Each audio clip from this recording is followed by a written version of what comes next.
வணக்கம். நீங்கள் இணைந்து கொண்டிருப்பது துளிரின் பிரதான செய்திகளுடன். முதலில் தலைப்புச் செய்திகள். புத்தாண்டில் நாட்டை உலுக்கிய இரு கொலை சம்பவங்கள், கள்ளக்காதலால் இளம்பெண்ணுக்கு ஏற்பட்ட சோகம்.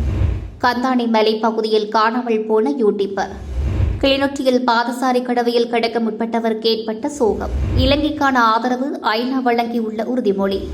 பிள்ளையான் சிறைச்சாலையை அடுத்து ஆதாரத்துடன் சிக்குகின்றாரா கோடபாய. வெளிநாடொன்றில் ஸ்ரீலங்கன் ஏர்லைன்ஸ் அதிகாரி மீது தாக்குதல். போதைப் பொருட்களுடன் 2 பெண்கள் கைது. யாழில் இலங்கை தமிழரசு கட்சியின் மக்கள் தொடர்பாடல் அலுவலகம் திறப்பு. சித்திரை புத்தாண்டு தினமான நேற்றைய தினம் நாட்டில் 2 பகுதிகளில் இடம்பெற்ற கொலை சம்பவங்களில் பெண் ஒருவர் உட்பட 2 உயிரிழந்துள்ளனர். நேற்று மாலை வெள்ளாவாய போலீஸ் பிரிவுக்குட்பட்ட நெட்டொழுகம பகுதியில் பெண் ஒருவர் கூர்மையான ஆயுதத்தால் தாக்கப்பட்டுள்ளதாக வெள்ளாவாய போலீசாருக்கு முறைப்பாடு ஒன்று வழங்கப்பட்டுள்ளது.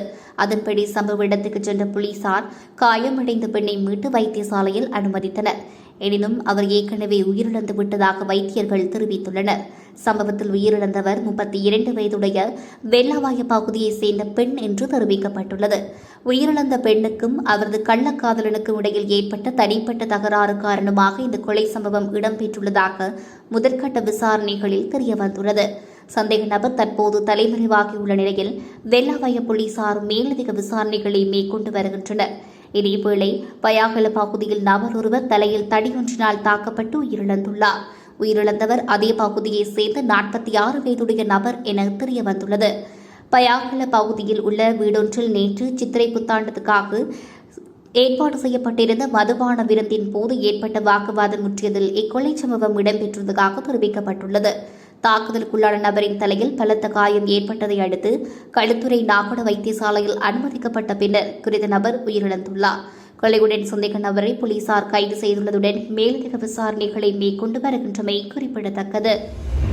ஹந்தானே மலைப்பகுதியில் அரிய காட்சிகளை வீடியோ எடுக்கச் சென்று காணாமல் போன யூடியூபர் ஒருவரை இராணுவத்தினர் பாதுகாப்பாக மீட்டுள்ள சம்பவம் ஒன்று இடம்பெற்றுள்ளது. ஹந்தானே மலைத்தொடரின் ஓனான் முதுகு அல்லது கட்டுசா கொண்டா என்று அழைக்கப்படும் குறித்த பகுதியில் நபர் ஒருவர் ஏறிச் சென்றபோது வழி தவறி காணாமல் போயுள்ளார். இதனையடுத்து இராணுவத்தினர் குறித்த நபரை மீட்டுள்ளனர். மீட்கப்பட்ட யூடியூபர் முன்னதாக கந்தானை பகுதியில் வசித்தவர் என்றும் பின்னர் கொழும்பில் குடியேறியவர் என்றும் போலீசார் தெரிவிக்கின்றனர். மீட்கப்பட்ட யூடியூபர் மலையேறும் அரிய காட்சிகளை படம் பிடிப்பதில் ஆர்வம் கொண்டவர் என தெரிவிக்கப்படுகிறது. குறித்த நபர் ஹந்தானியின் மிக உயர்ந்த பகுதியான கட்டுஸ்க கொண்ட பகுதியில் சிக்கியிருப்பதாக கண்டி போலீசாருக்கு தகவல் வழங்கப்பட்டிருந்தது. எனினும் அந்த மலை உச்சியில் நிலவும் கடும் ஆபத்தான சூழலில் அவரை மீட்பது மிகவும் கடினமாக இருந்ததாகவும் இதனை அடுத்து கண்டி போலீசாரின் மலைப்பிரதேசம் அமைந்துள்ள கலகா மற்றும் பேராவரை போலீஸ் நிலையங்களுடன் இணைந்து குறித்த மீட்பு நடவடிக்கையை ஆரம்பித்த நிலையில் குறித்த நபர் பத்திரமாக மீட்கப்பட்டுள்ளதாகவும் போலீசார் குறிப்பிட்டுள்ளனர். கிளிநொச்சி ஏனையின் பிரதான வீதியில் பாதசாரி கடவையில் வீதியை கடக்க முயன்ற நபர் ஒரு வாகனத்தில் மோதி உயிரிழந்துள்ளார். இந்த விபத்து நேற்று இடம்பெற்றுள்ளதாக தெரிவிக்கப்பட்டுள்ளது. யாழ்ப்பாணத்தில் இருந்து வவுனியா நோக்கி சென்ற வேன் ஒன்றே பாதசாரி கடவை ஊடாக கடக்க முற்பட்ட நபர் மீது மோதி விபத்துக்குள்ளாகியுள்ளது. அவரை அங்கிருந்தவர்கள் மீட்டு உடனடியாக கிளிநொச்சி புதுனா வைத்தியசாலையில் அனுமதித்துள்ளனர். இதன்போது தீவிர சிகிச்சை பிரிவு வழங்கப்பட்டிருந்த அவர் பலனின்றி உயிரிழந்துள்ளார். விபத்துடன் தொடர்புடைய வேனின் சாரதி கைது செய்யப்பட்டுள்ளார். விபத்தில் உயிரிழந்தவர் 44 வயதுடையவர் என்று தெரிவிக்கப்பட்டுள்ளது. இந்த நிலையில் சாரதியின் கவனக்குறைவு அல்லது அதிவேகமே விபத்துக்கு காரணமா என்பது குறித்து போலீசார் விசாரணைகளை மேற்கொண்டு வருகின்றனர். ஐக்கிய நாடுகள் சபையின் மனித உரிமைகள் உயர்ஸ்தானிகர் அலுவலகத்தின் ஊடாக இலங்கைக்கு தொடர்ச்சியான ஆதரவு வழங்கப்படும் என உயர்ஸ்தானிகர் வோல்கர் குறிப்பிட்டுள்ளார். ஐநாவுக்கான இலங்கையின் தூதுவரும் நிரந்தர வதிவிட பிரதிநிதியுமான சுமித் தசநாயகவிடம் அவர் இதனை குறிப்பிட்டுள்ளார். இலங்கை தூதுவரும் நிரந்தர வதிவிட பிரதிநிதியுமான சுமித் தசநாயக்க ஜெனீவாவில் ஐக்கிய நாடுகள் மனித உரிமைகள் உயர்ஸ்தானிகர் வோல்கரை சந்தித்து கலந்துரையாடியுள்ளார். இச்சந்திப்பின் போது இலங்கையின் அண்மைக்கால முன்னேற்றங்கள் தொடர்பில் உயர்ஸ்தானிகருக்கு விளக்கம் அளித்த நிரந்தர வதிவிட பிரதிநிதி இருதரப்பு நலன்கள் சார்ந்த பல்வேறு விடயங்கள் குறித்தும் கலந்துரையாடினார். ஐக்கிய நாடுகள் மனித உரிமைகள் பேரவை மற்றும் மனித உரிமைகள் உயர்ஸ்தானிகர் அலுவலகம் ஆகியவற்றுடன் இலங்கை தொடர்ந்து பேணிவரும் ஒத்துழைப்பு மற்றும் ஆக்கப்பூர்வமான ஈடுபாட்டையும் தசநாயக்க மீள உறுதிப்படுத்தியுள்ளார். இந்த நிலையில் தமது அலுவலகத்தின் ஊடாக இலங்கைக்கு தொடர்ச்சியான ஆதரவு வழங்குவதாகவும் வோல்கர் உறுதியளித்துள்ளார். முன்னாள் ஜனாதிபதி கோட்டபாய ராஜபக்ஷ உயிர்த்த ஞாயிறு தாக்குதல் தொடர்பில் சிரேஷ்ட நீதிபதி ஜெனன் சில்வா வெளியிட்ட அறிக்கையை சில காலம் மறைத்து வைத்திருந்ததாக பொதுமக்கள் பாதுகாப்பு அமைச்சர் ஆனந்த விஜயபால குறிப்பிட்டிருந்தார்.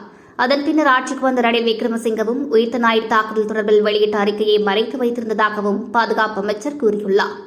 கோடபாய ராஜபக்ஷ மற்றும் ரணில் விக்ரமசிங்கவினால் மறைக்கப்பட்ட அறிக்கையை குற்றத்தடுப்பு புலனாய்வு பிரிவினருக்கு வழங்கி விசாரணைகளை துரிதப்படுத்துமாறு ஜனாதிபதி அனுரகுமார திசாநாயக்க தெரிவித்திருக்கிறார். இந்த அறிக்கையில் பல உண்மைகள் மற்றும் துல்லியமான தகவல்கள் இருப்பதை அறிந்து கொண்டதை அடுத்தே அனுர விசாரணைகளை ஆரம்பிக்குமாறு அறிவுறுத்தியுள்ளார். விரைவில் உயிர்த்த ஞாயிறு தாக்குதலுடன் தொடர்புடைய பிரதான சூத்திரதாரி மற்றும் அவருக்கு உதவியர்கள் யார் என்பதை மக்கள் விரைவில் அறிந்து கொள்வார்கள் என்றும் பொதுமக்கள் பாதுகாப்பு அமைச்சர் குறிப்பிட்டுள்ளார். தாய்லாந்தின் பாங்காக் விமான நிலையத்தில் ஸ்ரீலங்கன் ஏர்லைன்ஸ் நிறுவனத்தில் உயரதிகாரிக்கும் விமானிக்கும் இடையே ஏற்பட்ட மோதலில் கடும் பரபரப்பு ஏற்பட்டுள்ளது. ஸ்ரீலங்கன் ஏர்லைன்ஸ் நிறுவனத்தின் தாய்லாந்துக்கான பொறுப்பதிகாரி அமிதாப் அந்தனி பிள்ளை மற்றும் அவருடன் வேலை செய்யும் விமானி ஒருவருக்கிடையில் வாய்த்தர்க்கம் ஏற்பட்டுள்ளதாக தெரிவிக்கப்பட்டுள்ளது. குறித்த விமானத்தில் தடை செய்யப்பட்ட பொருட்கள் கடத்தப்படுவதாக தகவல் கிடைத்துள்ளது. இதன் அடிப்படையில் சோதனை செய்ய முயன்ற போதே இந்த மோதல் சம்பவம் இடம்பெற்றுள்ளது. சோதனையின் போது விமானி தன் மீது தாக்குதல் நடத்தியதாக தாய்லாந்துக்கான பொறுப்பதிகாரி அமிதாப் சமூக வலைதளங்களில் பகிரங்கமாக தெரிவித்துள்ளார். இச்சம்பவம் தொடர்பில் சட்ட ரீதியான நடவடிக்கை எடுக்க தீர்மானித்துள்ளதாகவும் அவர் மேலும் குறிப்பிட்டுள்ளார். ஹம்பகா மீரிகமை பகுதியில் சட்டவிரோத ஐஸ் போதைப் பொருட்களை உடமையில் வைத்திருந்த 2 பெண்கள் கைது செய்யப்பட்டுள்ளனர்.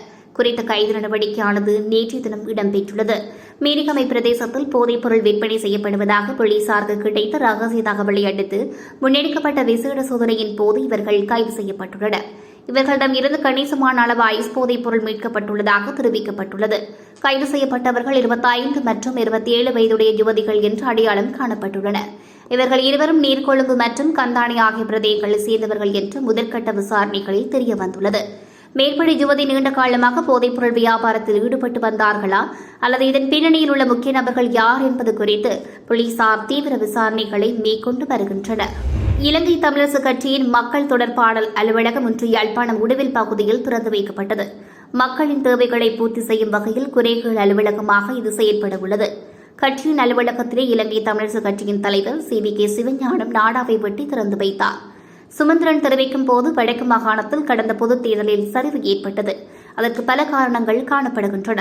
இதற்கு நாம் பல காரணங்களை கூறினாலும் மக்களுடன் நெருக்கமாக இருக்க வேண்டும். அரசியல் இலக்கு என்ன என்பது ஒரே பாதையாக ஒரு சுயாட்சியை நோக்கி நகர்கின்ற கட்சியாக காணப்பட வேண்டும். இருப்பினும் கால ஓட்டத்தில் மக்களுக்கு தேவையான ஏனைய விடயங்கள் தொடர்பாக தேவைகளை நாம் பூர்த்தி செய்து கொள்ள வேண்டும். இதைவிட மக்களின் எண்ணிக்கையை பார்க்கும்போது வேலைவாய்ப்பு இல்லை என பலர் வெளிநாடு செல்கின்றனர். இளையவர்கள் வேலைவாய்ப்பு இல்லை என வெளிநாடு செல்கின்றார்கள். நமது அரசியல் இலக்குடன் இப்படியான விடயங்களினூடாக நாம் அதிக கவனம் செலுத்த வேண்டும் என்றும் குறிப்பிட்டுள்ளார். இலங்கையில் நடைபெறும் சம்பவங்களை செய்திகளாக உடனுக்குடன் உண்மை தரவுகளுடன் அறிந்து கொள்ள தொழில் செய்திகளுடன் இணைந்திருங்கள். உடனுக்குடன் தகவல்களை பெற்றுக்கொள்ள தொழில் செய்திகளை சப்ஸ்கிரைப் மற்றும் பெல் பட்டனை கிளிக் செய்து கொள்ளவும்.